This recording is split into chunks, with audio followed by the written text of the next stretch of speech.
katawan ng tao ay naglalabas ng maraming ihi araw-araw, kaya paano nabubuo ang ihi kapag umiinom tayo ng tubig? Ang tubig na ito ay pumapasok sa esophagus mula sa bibig at pagkatapos ay ipinapadala pababa sa tiyan. Ang tubig ay pagkatapos ay lumilipat mula sa tiyan patungo sa maliit na bituka patungo sa malaking bituka. Sa malaking bituka, karamihan sa tubig ay nasisipsip sa ating dugo. Pumupunta ito sa mga bato muna upang malinis.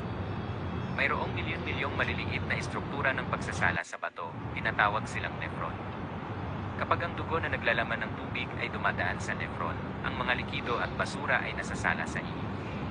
Ang mga kalamnan sa dingding ng pantog ay patuloy na kumukontra at nagre-relax. Itinutulak ang ihi pababa mula sa mga bato patungo sa pantog.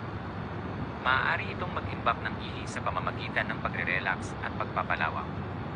Mayroon itong direktang koneksyon sa utak na puno ng mga reseptor. Kapag puno na ang pantog, sasabihin ng mga nerbiyo sa iyo na umihi.